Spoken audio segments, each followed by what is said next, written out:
Então eu vou te perguntar, de que lado você está? É hora de sair então de cima do muro e se posicionar. Pastor, de que você está falando? Olha só o que esse texto aqui de Abacuque, capítulo 2, você vai ler, pode ler o capítulo todo e eu vou destacar dos versos 4 até o 20, para você é aquilo que Deus me falou de um posicionamento que nós todos precisamos tomar.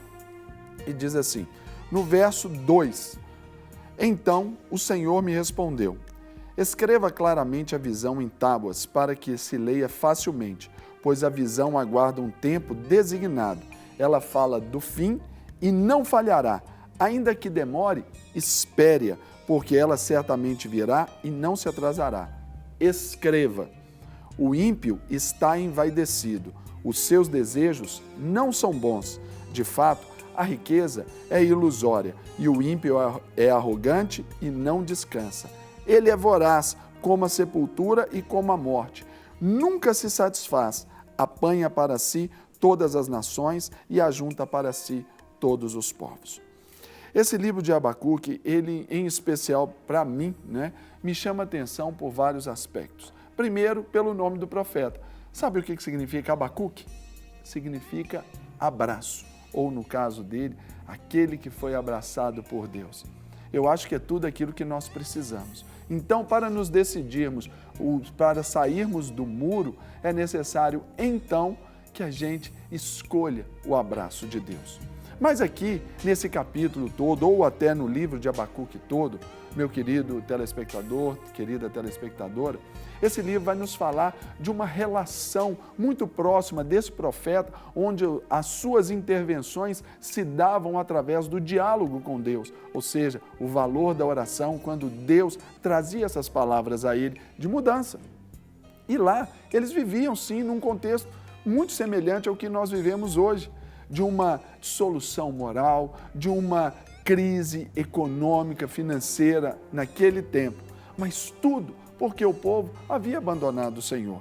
E aqui nos fala esse retrato, esse contraponto dessa sentença de Deus, que são os ais que Deus estabelece aqui, e você pode ler com calma depois, dos versos 6 ao 19, e nós colocamos, eu aqui cito, 5 advertências que Deus nos dá para o outro lado do muro, de quem escolhe a morte, a separação de Deus. Aqui, se você for olhar dos versículos 9 ao 11, vai nos advertir a respeito da ganância. O que é a ganância? É quando nós podemos perder todas as coisas mais rápido do que ganhamos, porque nós só focamos a estas coisas. Vivemos nesse tempo do hedonismo, onde nós cultuamos o nosso prazer por nós mesmos. E aí, então, somos gananciosos, que se assemelha muito à segunda advertência que Deus nos dá, aí dos versículos 12 ao 14, que é o egoísmo.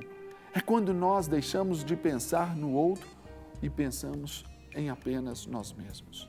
Casamentos são desfeitos assim, pelo egoísmo. Eu só quero o meu prazer, eu esqueço do prazer do cônjuge. Eu só quero os meus interesses, eu esqueço do interesse da minha família. Então, esse egoísmo, isso é o lado de morte desse muro.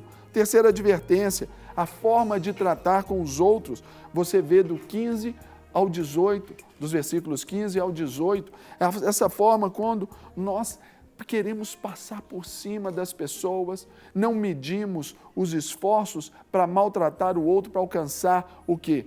A nossa ganância, alcançar ali o nosso egoísmo, então nós tratamos mal. Então nós não podemos, e Deus nos adverte isso, porque nós precisamos tratar o outro com honra, com louvor, considerando o outro superior a nós mesmos. A quarta advertência é a orientação de Deus para aqueles que fazem o mal, as pessoas que escolhem deliberadamente fazer o mal. Como que eles fazem o mal? Levando outros a pecar. A fofoca é um desses instrumentos.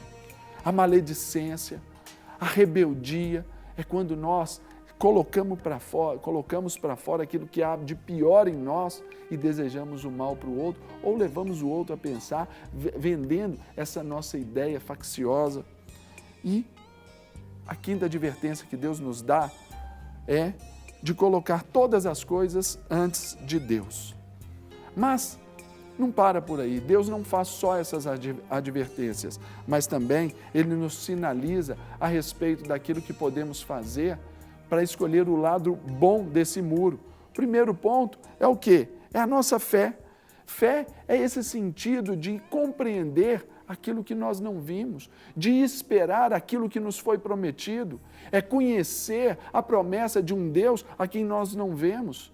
O grande problema da idolatria no mundo inteiro, em toda a história, é de não poder ver alguma coisa, porque nós já temos essa natureza mística ou mítica.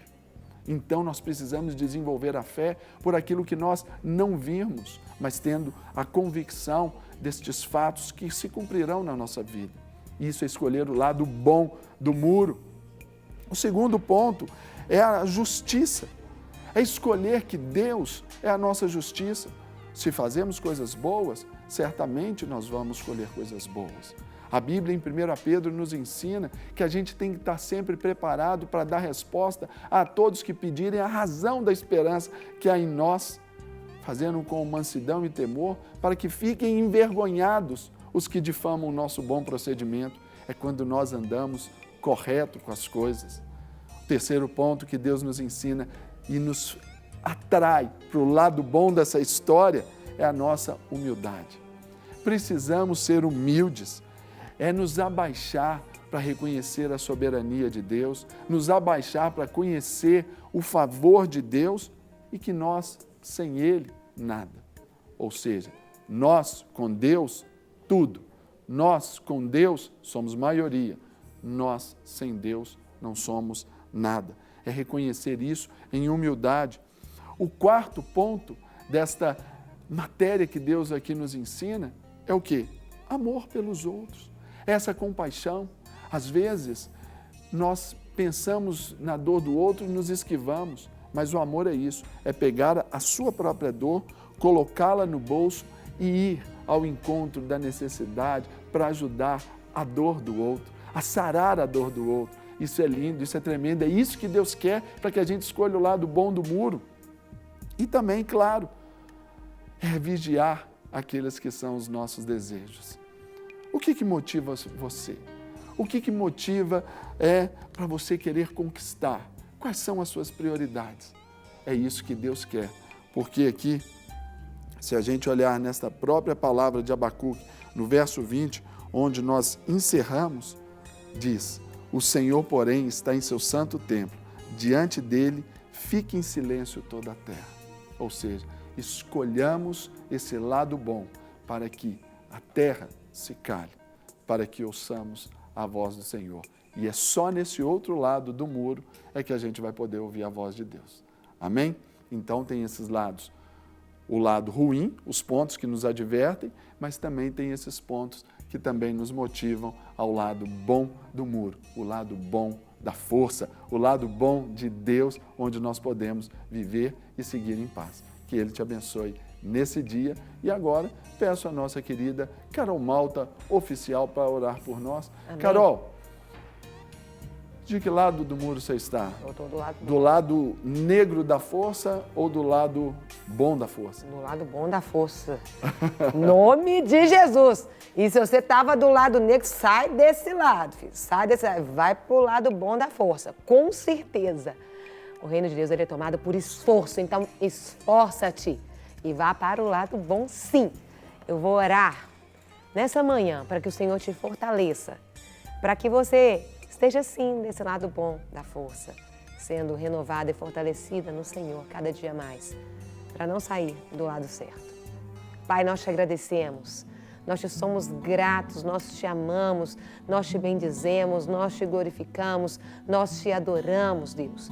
E eu peço hoje, em especial, por todos os nossos telespectadores, Senhor, para que o Senhor fortaleça, para que possamos sim sair desse lado mal, para estarmos do lado bom da força, estarmos do lado certo do muro, estarmos do lugar onde nunca deveríamos ter saído. Deus, obrigada, porque o Senhor nos dá oportunidade de fazer algo novo, algo certo, do jeito certo, da maneira certa, Pai, no nome de Jesus. Obrigada pelo teu amor, obrigada pelo teu carinho, obrigada pelo zelo do Senhor. pela tua oportunidade de ouvir essa palavra edificante e poder colocar em prática nas nossas vidas. Deus, nós te somos gratos e pedimos um renovo do teu Espírito nos nossos corações, no nome de Jesus. Amém? Para receber todas as novidades do canal, inscreva-se e se curtir o vídeo, clique em gostei. Aproveite para acompanhar a Rede Super nas redes sociais.